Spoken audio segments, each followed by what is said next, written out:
ಬಹಳ ಪುಣ್ಯಜೀವಿಗಳು ನೀವೆಲ್ಲ. ಕಾರಣ, ಮನುಷ್ಯನಿಗೆ ಭಗವಚ್ಚಿಂತನ, ಭಗವತ್ಕಥಾಸಾರ, ಶರಣರ ಜೀವನಾಮೃತ, ಸತ್ಸಂಗ, ಸದ್ವಿಚಾರ ಇವುಗಳನ್ನು ಸಿಗುವುದು ಬಹಳ ದುರ್ಲಭ. ಅಂತಹ ನಿಟ್ಟಿನೊಳಗೆ ನೀವು ಕ್ಷೇತ್ರಪಾಲಕನಾಗಿರತಕ್ಕಂಥ ಸದ್ಗುರು ಬೀರಲಿಂಗೇಶ್ವರನ ಚರಿತಾಮೃತವನ್ನು ಇಟ್ಕೊಂಡಿದ್ದೀರಿ. ಬಹು ಸಂತೋಷ. ಅಂತಹ ಪರಮಶಕ್ತಿಯವರಲ್ಲಿ ಬರಬೇಕಾಗಿದ್ದರೆ ಎಷ್ಟು ತಪಸ್ಸಿನ ಮಹಿಮಾದ ನೋಡಿ. ಶಿವಾಂಶ ಮಾನಸಪುತ್ರರನ್ನು ಶಿವನೇ ಸಾಕ್ಷಾತ್ ಆಜ್ಞೆ ಮಾಡಿ ತಪೇಶ್ವರರನ್ನು ತಿಪರಂಗಿಯ ಪಟ್ಟಣಕ್ಕೆ ಕಳುಹಿಸಿಕೊಟ್ಟು ಗ್ರಾಮದ 3 ಮೈಲಿನ ಮೇಲೆ ಆಶ್ರಮವನ್ನು ರಚಿಸಿ ಅಖಂಡವಾದಂಥ ತಪಸ್ಸನ್ನು ಆಚರಣೆ ಮಾಡ್ತಾ ಕ್ಷೇತ್ರ ಒಡೆಯನಾದಂಥ ಮಹಾರಾಜ ಆನಂದರಾಯರಿಗೆ ಈಶೆಮಾಯಿಂದ ನಿರ್ಮಿಸಿ ಮಾಡಿದಂಥ ಅತಿವ್ರತ ಪತಿವ್ರತರನ್ನು ರಾಜನ ಕೈ ಹಿಡಿದು ಧರ್ಮಪತ್ನಿಗಳನ್ನಾಗಿ ಮಾಡಿ ಅರಮನೆಯನ್ನು ಸೇರಿಸಿ ರಾಜ್ಯ ಪರಿಪಾಲನೆ ಮಾಡೋದರ ಜೊತೆಗೆ ಇರುವರು ತಾಯಿಯಂದರಲ್ಲಿ ಒಬ್ಬ ಅತಿವ್ರತ ತಾಯಿಯಿಂದ ಒಬ್ಬ ಮಗ ನೀನು ಜನಿಸಿ ಬಂದಿದ್ದಾನೆ. ಅವರ ಹೆಸರು ನೀನು ಕೇಳಿದ್ರಿ ಅಲ್ಲ,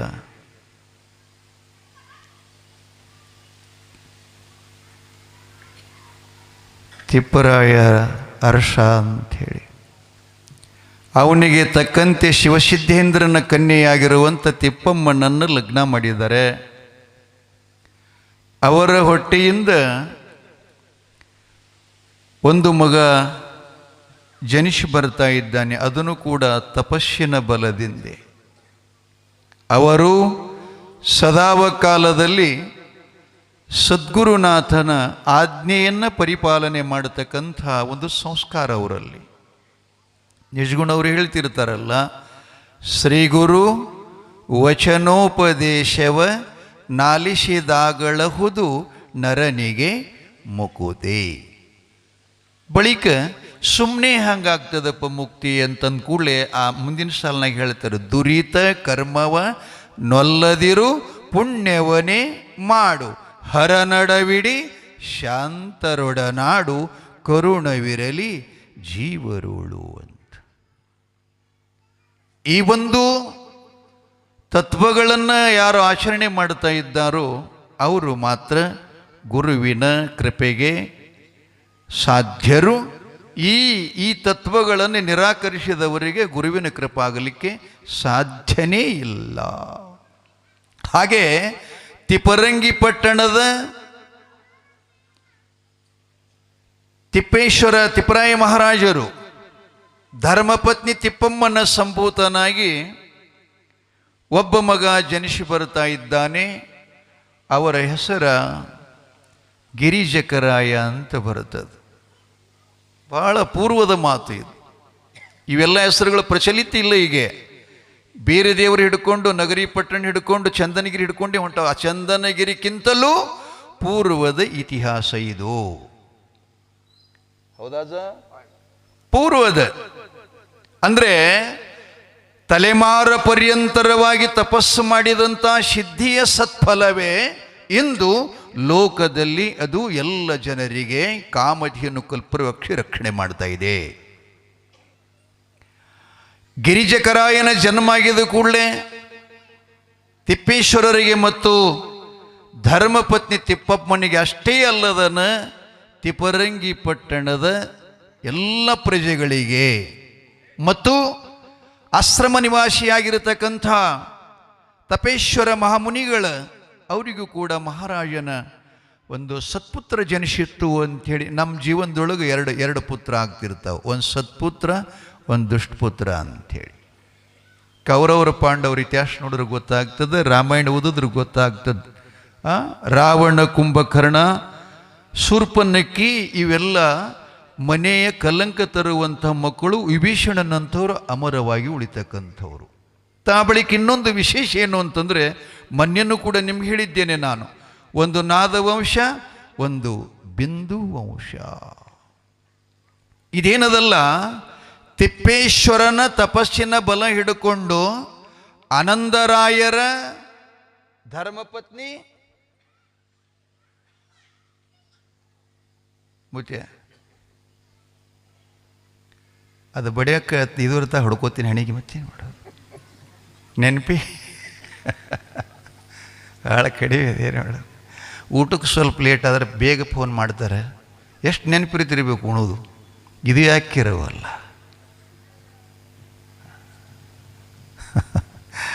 ಎಲ್ಲಿ ಅತಿವ್ರತ ಪತಿವ್ರತ. ಅವರು ಕೂಡ ಸತ್ವಶೀಲರು, ಸತ್ವಗುಣವಂತರು. ಸದಾವ ಕಾಲದಲ್ಲಿ ದಾನ, ಧರ್ಮ, ದಯಾ, ಪರೋಪಕಾರ, ಪುಣ್ಯ, ಗುರು, ಲಿಂಗ, ಜಂಗಮ, ಅತಿಥಿ ಅಭ್ಯಾಂಗತ ಸಾಧು ಮೂರ್ತಿಗಳನ್ನು ದೇವರಕ್ಕಿಂತಲೂ ಇಮ್ಮಡಿ ಅಂದರೆ ಅದಕ್ಕಿಂತಲೂ ಹೆಚ್ಚಿಗೆ ಅವರನ್ನು ಆತಿಥ್ಯ ಸ್ವೀಕಾರ ಮಾಡ್ತಾ ಇದ್ರು. ನಮ್ಮಲ್ಲಿ 5 ದೇವರುಗಳು ನಮ್ಮ ದೇಶದಲ್ಲಿ ಯಾವ್ಯಾವ ಅಂದರೆ, ಅವ್ರು ಹೇಳ್ತಾರೆ ಗುರು ದೇವೋ ಭವ ಒಂದನೇದವ, ಆ ಬಳಿಕ ಮಾತೃದೇವೋ ಭವ, ಮೂರನೇದು ಪಿತೃದೇವೋ ಭವ, ನಾಲ್ಕನೇದು ಆಚಾರ ದೇವೋ ಭವ, ಐದನೇದು ಅತಿಥಿ ದೇವೋ ಭವ. ಅತಿಥಿ ಅಂದರೆ ತಿಥಿ ಇಲ್ಲದೆ ಬರಾಮ. ಹುಣಿವೆ, ಅಮಾಶಿ, ಇದು ಪಂಚಕದ, ಅವತ್ತು ರಾತ್ರಿ ಅದ, ಹಗಲದ, ಮನ್ಯಾಗ ಸತ್ತರ ಕೆಟ್ಟರತ್ ಏನೂ ನೋಡೋದಿಲ್ಲ. ಹಂಗೆ ಯಾವ ಮನೆಗೆ ಬರ್ತಾನೆ ಅವ ಅತಿಥಿ. ಅಂಥ ಅತಿಥಿಯನ್ನು ನಾವು ಎಷ್ಟು ಆಧಾರವಾಗಿ ಅವನಿಗೆ ಮನೆಯೊಳಗೆ ಬರಮಾಡಿಕೊಳ್ಬೇಕು ಅಂತಂದರೆ, ಅವ್ರು ಹೇಳ್ತಾರೆ ಗುಡಿ ಒಳಗಿನ ದೇವರಕ್ಕಿಂತಲೂ ಅತಿಥಿ ಹೆಚ್ಚಿನವ. ಆದರೆ ಅರ್ಥ ಮಾಡ್ಕೋಬೇಕು. ಹೇಮರೆಡ್ಡಿ ಮಲ್ಲಮ್ಮನ ಪುರಾಣ ಕೇಳಿದ್ರೆ ಗೊತ್ತಾಗ್ತದೆ ಅತಿಥಿಯನ್ನು ಹ್ಯಾಂಗಾಕಿ ಬರಮಾಡಿಕೊಳ್ತೀಳು ಅಂತಕ್ಕಂಥದ್ದನ್ನು. ಅತಿಥಿ ದೇವೋಭವ ಇದು ತಿಪರಂಗಿ ಪಟ್ಟಣದ ಧರ್ಮಶಾಲಿಗಳಾಗಿರುವಂಥ ಆ ತಿಪ್ಪಮ್ಮ ಮತ್ತು ತಿಪ್ಪರೇಶ್ವರರು ಅವರ ಪೂರ್ವಜರು ಹಾಕಿಕೊಟ್ಟಂಥ ಮಾರ್ಗದಲ್ಲೇ. ಈಗ ನಾವು ಯಾರ್ಯಾರು ಪೂರ್ವಜರದು ನೆನಪಿಟ್ಕೊಂಡಿವೇನು? ನಮ್ಮ ಮನೆಯಾಗಿಂತ ಹಿರಿಯರಿದ್ರಿ, ಎಂಥಿಂಥವ್ರಿಗೆಲ್ಲ ಹಿಂಗೆ ಮಾಡ್ತಿದ್ರು ಅಂತ ಹೇಳ್ತಿರ್ತಾರೆ. ಅವ್ರ ಹೊಟ್ಟಲಿ ಹುಟ್ಟಿದವರೆಲ್ಲ ನಮ್ಮಪ್ಪ ಹಿಂಗಿದ್ದಪ್ಪ, ಅವನ್ನ ಬೆಲೆಯನ್ನು ಕಡಿಮೆ ಮಾಡಬಾರ್ದು ಅಂತಕ್ಕಂಥದ್ದನ್ನು ಪ್ರಜ್ಞಾಶೀಲ ಬೇಕು ಮನುಷ್ಯರು ಮಕ್ಕಳಾಗಿ ಹುಟ್ಟಿದ ಮೇಲೆ ಅವರು ಜನ್ಮಾಂತರವಾಗಿ ಗುರುಗಳ ಸಾನ್ನಿಧ್ಯವನ್ನು ವಹಿಸ್ಕೊಂಡು ಬಂದಿರತಕ್ಕಂಥವ್ರು. ಇಷ್ಟು ಜನರು ಅದಿರಲ್ಲ ಅಮ್ಮ, ಇದರಾಗ ಎಷ್ಟು ಜನ ಗುರುಪುತ್ರಾಗಿರಿ? ಗುರುಗಳ ಕಡೆ ಹುರಿ ಕೈ ಮೇಲೆ ಮಾಡ್ರಿ ನೋಡ.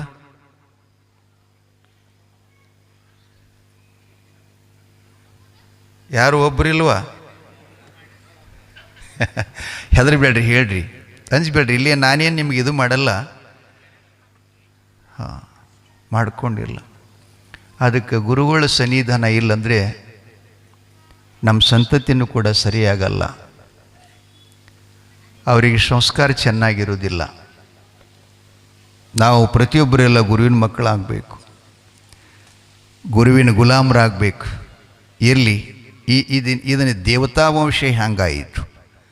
ಮತ್ತು ಬೀರ ದೇವರ ಈ ರೀತಿಯಾಗಿ ಅಂಥ ಶಕ್ತಿ ಪಡ್ಕೋಬೇಕಾದ್ರೆ ಎಷ್ಟು ಜನ್ಮಗಳ ತಪಸ್ಸಿನ ಸತ್ಫಲ. ಗಿರಿಜಕರಾಯನ ಜನ್ಮ ಆಗಿದ ಕೂಡಲೇ ಸದ್ಗುರುಗಳ ಹತ್ತಿರ ತಾಯಿ ತಂದಿಗಳು ಮತ್ತು ಆನಂದರಾಯರು ಮತ್ತು ಅವರ ಧರ್ಮಪತ್ನಿಯರಾದಂಥ ಅತಿವ್ರತ ಪತಿವ್ರತ 5 ಕೂಡಿಕೊಂಡು ಸದ್ಗುರುಗಳ ಹತ್ತಿರ ಹೋದಾಗ ಗುರುಗಳಿಗೆ ಅವನು ಜಾತಕ ಕೇಳ್ತಾ ಇದ್ದಾರೆ. ಈ ನಮ್ಮ ಮನುಷ್ಯರೊಳಗೆ 3 ಪ್ರಕಾರ ನಾಡಿ ಇರ್ತಾವೆ: ಮನುಷ್ಯಗಣ, ರಾಕ್ಷಸಗಣ, ದೇವಗಣ ಅಂತ. ಪಂಚಾಂಗದಾಗ ನಾನು ಪಂಚಾಂಗ ನೋಡಲ್ಲ, ಹೇಳ್ತಿರ್ತಾರೆ ಅವ್ರು ಹಾಗೆ. ಅವಯವ ನಾಡಿ ಗುಣಗಳು ನೋಡಿ ಅವ್ರಿಗೆ ನಡ್ತಾನ ಸಂಬಂಧ ಬೆಳೆಸಿರ್ತಾರೆ. ರಾಕ್ಷಸಗಣ ಹೆಂಡತಿ ಆಯಿತು, ಗಂಡ ದೇವಗಣ ಇತ್ತು ಅಂದ್ರೆ ಆ ಮಗ ಮಣ್ಣೆತ್ತಿದ್ದ ಸಾಯ ತನಕ. ಹಿಂಗೆಲ್ಲ ಹೇಳ್ತಾರೆ ಶ್ರೋತೃಗಳು. ಇರಲಿ, ಎಲ್ಲ ಜಾತಕ ನೋಡಿದ್ರು ಎಲ್ಲವೂ ಪರಿಶುದ್ಧವಾಗಿತ್ತು. ಅವ್ರು ಹೇಳ್ತಾರೆ ಗುರುಗಳು, ನೋಡಪ್ಪ, ಈತ ನಿಮ್ಮ ಮಗಾಗಿ ಹುಟ್ಟಿದಾನೆ ಅಂಥೇಳಿ ನೀವು ಮುಂದೆ ಅವನಿಗೆ ವಿದ್ಯಾರ್ಜನೆ ಮಾಡಿ, ಪ್ರೌಢಾವಸ್ಥೆಗೆ ಬಂದಾಗ ಮದುವೆ ಮಾಡಿ ಅವನಿಗೆ ರಾಜ್ಯ ಸಿಂಹಾಸನವನ್ನು ಹತ್ತಿಸ್ಬೇಕು ಅಂತ ತಾಯಿ ತಂದೆಗಳ ಸಂಕಲ್ಪ ಇರ್ತದೆ. ಹಾಗೆ ಈತ ರಾಜ್ಯವನ್ನು ಆಳುವವ ಆಗೋದಿಲ್ಲ. ಮೊದಲೇ ಭವಿಷ್ಯ ಹೇಳ್ತಾರೆ ಗುರುಗಳು. ಈತ ಒಬ್ಬ ಈ ಭೂಮಂಡಲವ ವಿಶ್ವವ ಬೆಳಗುವಂಥ ಮಹಾನ್ ಶಕ್ತಿಶಾಲಿ ಆಗ್ತಾನೆ. ಅವನ ಒಂದು ತಪಸ್ಸಿನ ಬಲದಿಂದ ಮಹಾನ್ ಪುರುಷ ಎಲ್ಲ ಲೋಕಗಳಲ್ಲಿ 14 ಲೋಕದಲ್ಲ, ಅತಲ ವಿತಲ ರಸಾತಲ ಅಂತೇನದವಲ್ಲ, ಎಲ್ಲ ಲೋಕಗಳಲ್ಲಿ ಅವನ ಕೀರ್ತಿಯನ್ನು ಸೂರ್ಯನ ಹಾಗೆ ಬೆಳಗ್ತದೆ. ಆತ ಶಿವನ ವರಪುತ್ರನಾಗಿ ಜನಿಸ್ತಾ ಇದ್ದಾನೆ.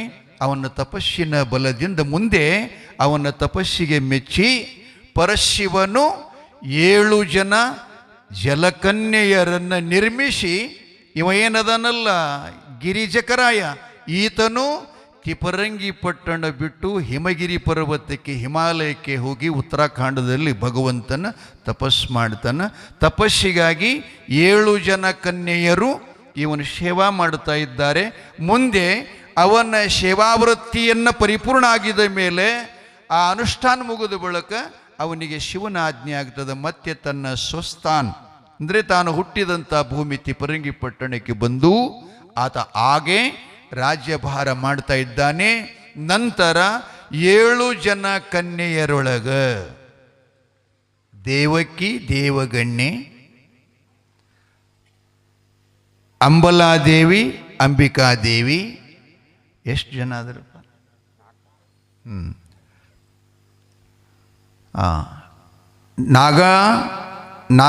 ನಾಗಣ್ಣೆ ಮತ್ತು ನಾಗಗಣ್ಣೆ ಅಂತ ಇವರಿಬ್ಬರು. ನಂತರ ಕೊನೆಯದಕ್ಕಿ ಕಮಲಾದೇವಿ ಅಂತ ಬರುತ್ತಾಳೆ. ಹೌದಾ? ಕೊನೆಯದಕ್ಕಿ ಕಮಲಾದೇವಿ ಅಂತ ಬರುತ್ತಾಳೆ.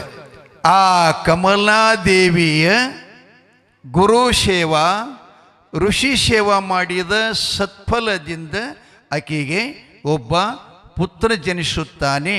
ಅವನೇ ನಮ್ಮ ತಿಪರಂಗಿಯ ಕೆರೆಯೊಳಗನ ಮಂದಿರ ನಿರ್ಮಾಣ ಮಾಡ್ತಾನೆ. ಈತ ಯಾರು? ಗಿರಿಜಕರಾಯ.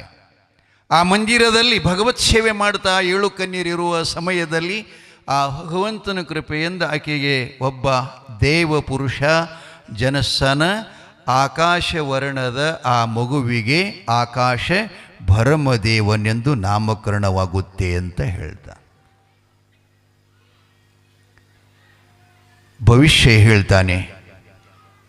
ತಾಯಿ ತಂದೆಗಳು ಮನಸ್ತಾಪ ಮಾಡ್ಕೊಳ್ಳಿಲ್ಲ. ಅವರು ನಾವು ಹಿಂಗೇನಾದರೂ ಅವ ಹಿಂಗೆ ಉಳಿತಾನಂತಂದ್ರೆ ನಾವು ಹಂಗೆ ಸುಮ್ಮ ಆಗ್ತೀವೇನ್ರಿ? ಮನೆಯವರೆಲ್ಲ ಆಗೋದಿಲ್ಲ. ಯಪ್ಪ, ನನ್ನ ಮಗನಿಗೆ ನಾವು ಸನ್ಯಾಸಿ ಆಗ್ಬಿಡಂಗಿಲ್ಲ, ನಾವು ಹಂಗೆ ತಪಸ್ಸು ಮಾಡ್ಲಿಕ್ಕೆ ಅವೇನು ಸನ್ಯಾಸಿ ಏನು ಚೆನ್ನಾಗಿ ಅವ ಲಗ್ನ ಆಗಬೇಕು, ಅವ ಹಡಿಬೇಕು, ಅವ್ನ ಮೊಮ್ಮಕ್ಕಳು ತೊಗೊಂಡು ನಾವು ಆಡಿಸ್ಬೇಕು, ನಗಬೇಕು, ನಲಿಬೇಕಂತ ತಾಯಿ ತಂದೆಗಳ ಆಸೆ. ಆದರೆ ಗುರುಗಳು ಹೇಳ್ತಾರೆ, ಅವನ ಮುಂದಿನ ಭವಿಷ್ಯ ಹೇಳಿದಾಗ ತಾಯಿ ತಂದೆಗಳು ಅದಕ್ಕೆ ನಿರಾಕರಿಸಲಿಲ್ಲ. ಬ್ಯಾಡ ಸ್ವಾಮಿ ಅಂತಲ್ಲಿಲ್ಲ, ಅವರು ಒಪ್ಕೊಂಡ್ರು. ಅದಕ್ಕೆ ಒಪ್ಕೊಂಡ್ರು. ಆಯಿತು, ತಮ್ಮ ಗುರುಗಳ ಇಚ್ಛೆಯಂತೆ ಆಗಲಿ, ಲೋಕಕ್ಕೆ ಹಿತ ಆಗ್ತಿತ್ತಂತಂದರೆ ನಮಗೇನದರ ಅಭ್ಯಂತರ ಇಲ್ಲ, ನಿಮ್ಮ ಕೃಪಾ ಇದ್ರೆ ನಾವು ಚೆನ್ನಾಗಿ ಬದುಕ್ತೀವಿ ಅಂಥೇಳಿ ಮಹಾಮನಿಗೆ ಅರಮನೆಗೆ ಬಂದು ಆ ಮಗುವಿಗೆ ಗಿರಿಜಕರ ಅಂತ ಹೆಸರಿಟ್ಟು ಜೋಗಳ ಹಾಡಿ ನಂತರ ಆ ಮಗುವಿಗೆ ಗುರುಗಳ ಸನ್ನಿಧಾನದಲ್ಲಿ ಅವ್ರ ಗುರುಕುಲದಲ್ಲಿ ಅವನಿಗೆ ವಿದ್ಯಾಭ್ಯಾಸವನ್ನು ಕೊಡ್ತಾರೆ. ಎಷ್ಟು ದಕ್ಷತೆಯಿಂದ ಕೊಡ್ತಾರಂತಂದ್ರೆ, ಅವ ಮಕ್ಕಳು ಶಾಲೆಗೆ ಹೋದ ಬಳಿಕ ಸರಿಯಾದ ಸಮಯಕ್ಕೆ ಬರ್ತಾರೋ ಇಲ್ಲ ಅಂತಕ್ಕಂಥದ್ದು ಪರೀಕ್ಷೆ ಮಾಡ್ತೀರೇನು ಯಾರ್ಯಾರೇ? ಏನು ರೀ ಮುಟ್ಟಿ ಏನು ಕೇಳ್ತೀರಿ, ಕೇಳಾರ್ದಿಲ್ಲ, ಅಷ್ಟು ನಾವು ಕೇಳೋದಿಲ್ವ ಅಂತ ಅನ್ಬೋದು ತಾವೆಲ್ಲ.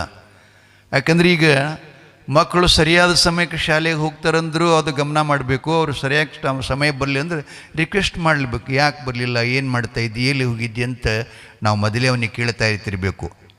ನಾವು ಕೇಳಿಲ್ಲ ಅಂದರೆ ಮಕ್ಕಳು ಅವ್ರಿಗೆ ಭಯ ಇರೋದಿಲ್ಲ.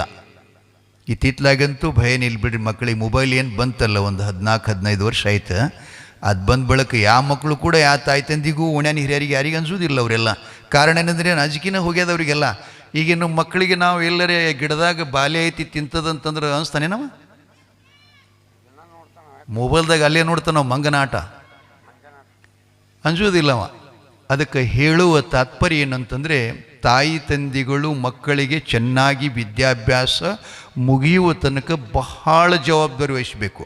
ಒಂದು ದನ ಕಾಯುವಂಥ ಹುಡುಗ ದನಗಳ ಮೇಲಿಂದ ಲಕ್ಷ್ಯ ತೆಗೆದ ಇನ್ನೊಬ್ಬರು ಬೆಳೆ ಹಾಳು ಮಾಡುತ್ತಂದ್ರೆ ಎಷ್ಟು ನೋವಾಗ್ತದೆ, ಎಷ್ಟು ಬೇಗಳು ಬರ್ತಾವ್ರಿ, ಬರ್ತಾವಿಲ್ಲ?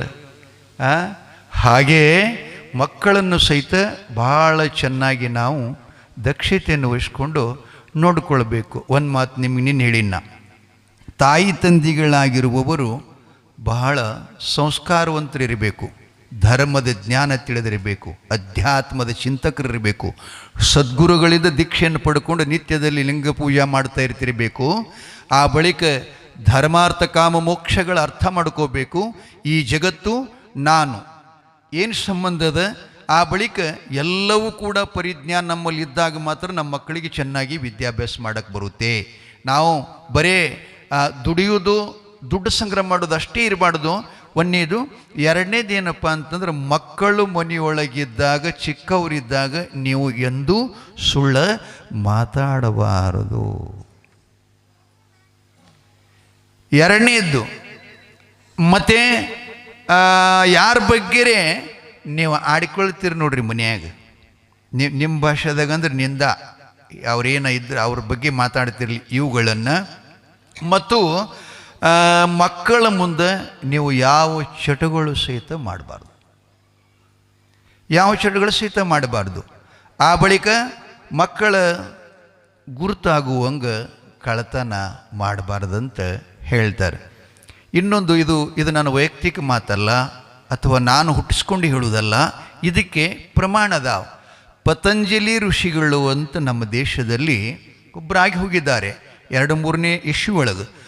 ಅವರು ವೇದಾಂತದಲ್ಲಿರ್ತಕ್ಕಂಥ ಒಂದು ಯೋಗ ಸೂತ್ರವನ್ನು ಅಧ್ಯಯನ ಮಾಡಿ ಅವರದೇ ಆಗಿರತಕ್ಕಂಥ ಪ್ರೈವೇಟ್ ಒಂದು ಗ್ರಂಥನ ರಚಿಸಿ ಎಲ್ಲರಿಗೂ ಕೈಪಿಡಿ ಆಗಲಿ ಅಂಥೇಳಿ ಸರಳವಾಗಿ ಮಾನಸಿಕ ಆರೋಗ್ಯ ಇವೆರಡನ್ನು ನಿಯಂತ್ರಣ ಮಾಡಿಕೊಂಡ್ರೆ ಬದುಕಿನ ಬಂಗಾರ ಆಗ್ತದೆ ಅಂಥೇಳಿ ಅವರು ಒಂದು ಗ್ರಂಥ ಬರೆದ್ರು. ಆ ಗ್ರಂಥದೊಳಗೆ 7 ಸೂತ್ರದವ್ರಿ. ಯಮ, ನೇಮ, ಆಸನ, ಪ್ರಾಣಾಯಾಮ, ಪ್ರತ್ಯಾಹಾರ, ಧ್ಯಾನ, ಧಾರಣ, ಸಮಾಧಿ ಅಂತ. ಆ ಯಮಸೂತ್ರದಲ್ಲಿ ಏನು ಹೇಳ್ತಾರೆ ಅಂದ್ರೆ ಮೊದಲಿಗೆ ಅದರಾಗ 5 ಸೂತ್ರದವ್ರಿ. ಏನೇನು ಮನುಷ್ಯನಿಗೆ ಅವ್ರು ಹೇಳ್ತಿರ್ತಾರೆ ನೀ ಏನು ಬಿಡಬೇಕು ಅಂತಂದರೆ, 1 ಕಳ್ತನ, 2ನೇದು ಸುಳ್ತನ, 3ನೇದು ಹಿಂಸಾ, 4ನೇದು ಪರಧನ, 5ನೇದು ಪರಸ್ತ್ರೀ. ಇದು ಮೊದಲನೇ ಪಾವಟಿಗೆಯ ಒಂದು ಹಂತ. ಬಂಧುಗಳೇ, ಅದನ್ನೇ 12ನೇ ಶತಮಾನದಲ್ಲಿ ಬಸವಣ್ಣವರು ಕೂಡ ಒಂದು ಸೂತ್ರ ಬರೀತಾರೆ. ಅದು ಕೂಡ ನೀವು ಕೇಳಿರಬೇಕು, ಈಗ ಶಾಲೆ ಒಳಗಂತೀರಿ ನೀವೆಲ್ಲ. ಯಾವುದು ಅಂತಂದರೆ ಕಳಬೇಡ. ಹೌದ್ರೇ? 2ನೇದೇನಪ್ಪ? ಕೊಲ್ಲಬೇಡ. 3ನೇದ್ದು ಹುಷಿ ನುಡಿಬೇಡ. 4ನೇದ್ದು ಅನ್ಯರಿಗೆ ಅಸಹ್ಯ ಪಡಬೇಡ. 5ನೇದು ತನ್ನ ಬಣ್ಣಿಸಲು ಬೇಡ. 6ನೇದು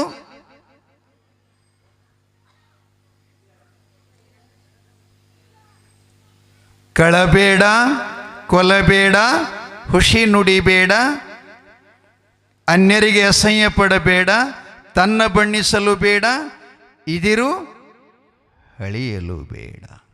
ಅವರಂತಾರೆ ಈ 6 ಸೂತ್ರಗಳು ನೀವು ಕಾಪಾಡಿಕೊಂಡು ಬಂದರೆ ಅವರಂತಾರೆ ಇದೇ ಅಂತರಂಗದ ಶುದ್ಧಿ. ಒಳಗೆ ಅಂತರಂಗ ಮನಸ್ಸನ್ನು ಒಳಗೊಂಡಂಥ ಅಂತಃಕರಣಾದಿಗಳೇನದಾವಲ್ಲ ಅವುಗಳನ್ನು ಶುದ್ಧಿಯಾಗ್ತವೆ. ಇನ್ನು ಇದೇ ಬಹಿರಂಗದ ಶುದ್ಧಿ. ಅಂದ ಬಳಿಕ ಒಳ ಹೊರಗೆ ಎರಡೂ ಸ್ವಚ್ಛ ಆಯಿತಂದ್ರೆ ಗಡಿಗೆ ಮಾಡ್ಲಿಕ್ಕೆ ಸಂಶಯ, ಅಡಿಗೆ ಮಾಡ್ಲಿಕ್ಕೆ ಸಂಶಯ ಏನು ಗಡಿಗೆಯಾಗ ಇಲ್ಲ. ಹಂಗೆ ಹೇಳ್ತಾರವರು. ಇದೇ ನಮ್ಮ ಕೂಡಲ ಸಂಗಮ ದೇವನ ಒಲಿಸುವ ಪರಿ ಹಾದಿ ಉಪಾಯ ಅಂತ ಹೇಳ್ತಾರೆ. ಅಂದ ಬಳಿಕ ಕಳಬೇಡ ಅಂದ್ರೆ ಕಳತನ ಮಾಡಬೇಡ, ಹೌದಲ್ಲ. ಇನ್ನು ಕಳತನ ಮಾಡಬೇಡಂದ್ರೆ ಎದಕ್ಕತ್ತೀರಿ ನೀವು? ಬಂಗಾರ ಬೆಳಿತೀರೋ ಅಥವಾ ಏನು ತಿನ್ನೋದು ಉಣೋದೈತಿರೋ ಏನಂತೀರಿ ನೀವು? ಕಳತನ ಅಂದ್ರೆ ಅವ್ರು ಹೇಳ್ತಾರೆ ದಾರಿ ಒಳಗೆ ನೀವು ನಡೆದಾಗ ಹೋಗಾಗ ಬರಾಗ ಏನಾರ ಒಂದು ವಸ್ತು ಬಿದ್ದಿತ್ತು ಅಂತಂದ್ರೆ ಅದು ನೀವು ತಗೊಂಡ್ರಿ ಅಂದ್ರೆ ನೀವು ತುಡುಗರಾಗುತ್ತೀರಿ. ಯಾರದಪ್ಪ ವಸ್ತು ಅದು?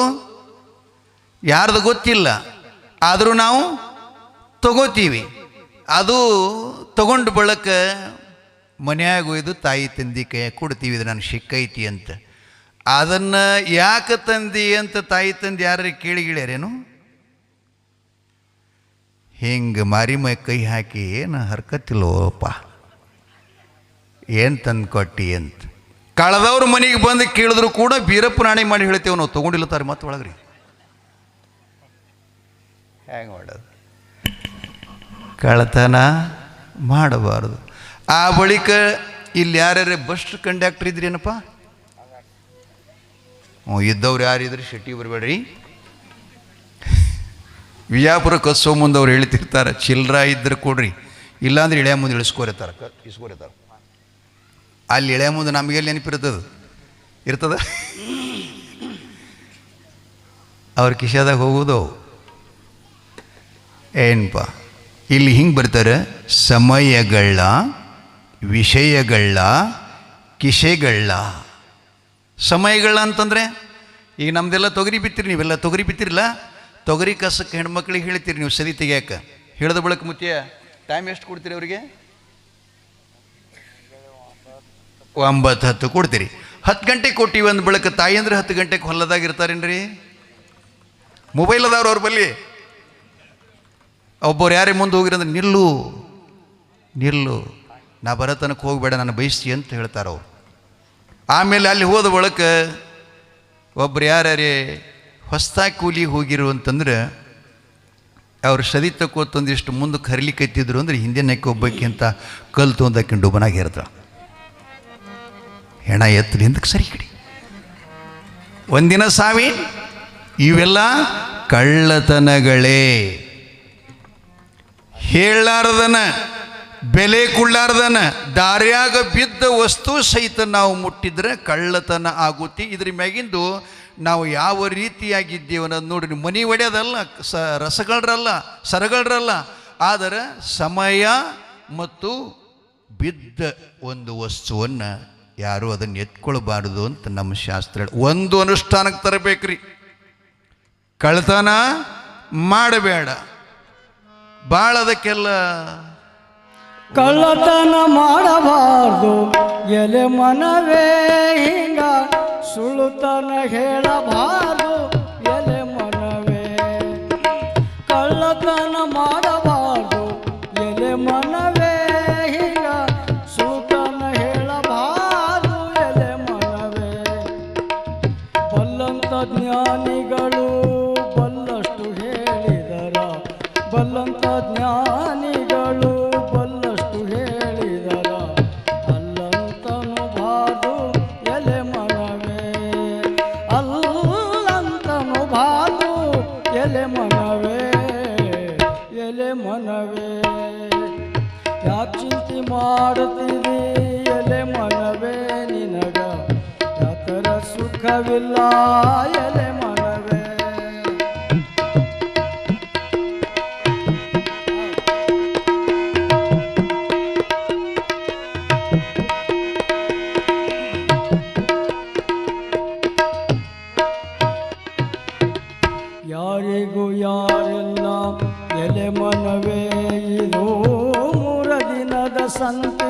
ಎಲೆ ಮನವೇ ಯಾರಿಗೂ ಯಾರಿಲ್ಲ ಎಲೆ ಮನವೇ ಇದು ಮೂರ ದಿನದ ಸಂತಿ ಎಲೆ ಮನವೇ ಸೇರದವರ ಮುಂದೆ ಜಾರಿ ಬೀಳದಂತೆ ಸೇರದವರ ಮುಂದೆ ಜಾರಿ ಬೀಳದಂತೆ ಪಾರಾಗಿ ಹೋಗಬೇಕು ಎಲೆ ಮನವೇ ಪಾರಾಗಿ ಹೋಗಬೇಕು ಎಲೆ ಮನವೇ ಎಲೆ ಮನವೇ ಯಾಕೆ ಚಿಂತೆ ಮಾಡುತ್ತೀರಿ ಎಲೆ ಮನವೇ ನಿನಗ ಯಾತರ ಸುಖವಿಲ್ಲ ಎಲೆ ಮನವೇ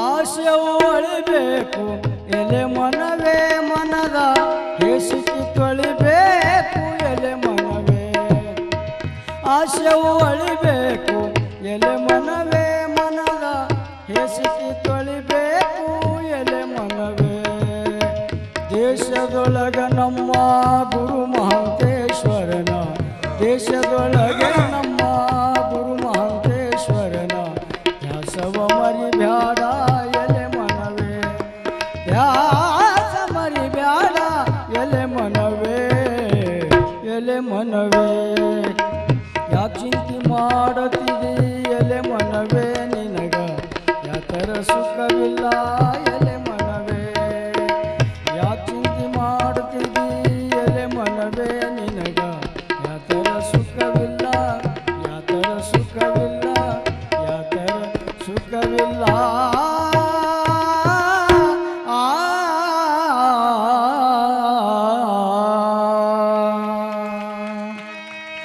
ಶಿವಸಾಂಬ ಜಯ ನಮ ಪಾರ್ವದೇವದೇ ಶಿವ ಹರ ಹರ ಮಹಾದೇವ ವೀರಲಿಂಗೇಶ್ವರ ಮಹಾರಾಜ್ ಕಿ ಮಹಾಲಿಂಗೇಶ್ವರ ಮಹಾರಾಜ್ ಕಿ ಜಯ.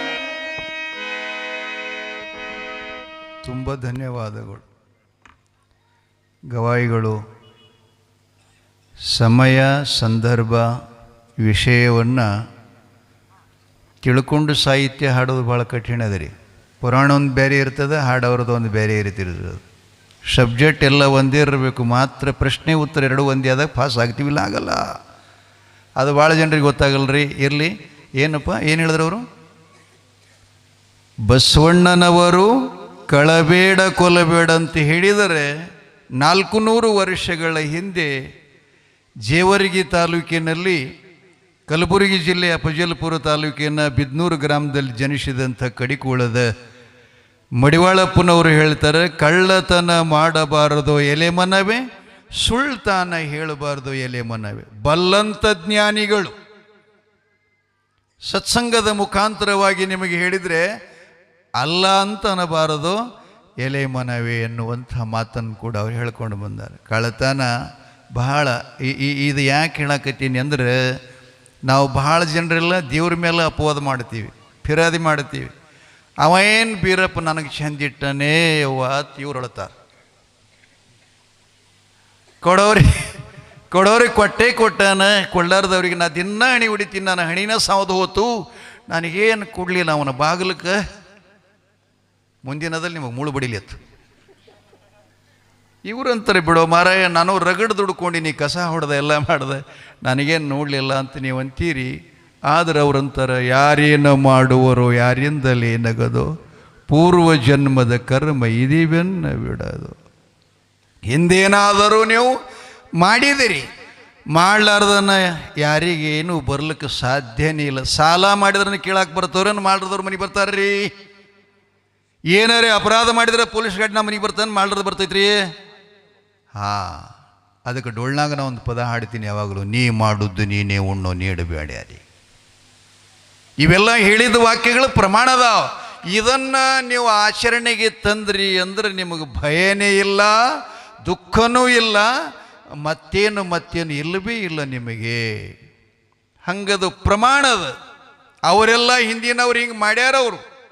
ರಾಮದೇವರಾದ, ಕೃಷ್ಣದೇವರಾದ, ಬಲವಂತ ಬಲಭದ್ರ ಎಲ್ಲರೂ ದೇವರಾದರು. ಕಾರಣ ದೇವರಾಗಿದ್ರೂ ಕೂಡ ಅವರು ಮಾಡಿದ ಕರ್ಮ ಅವರಿಗೆ ತಟ್ಟಲಾರದೇನೆ ಬಿಡಲಿಲ್ಲ, ಬೀಳಲಿಲ್ಲ.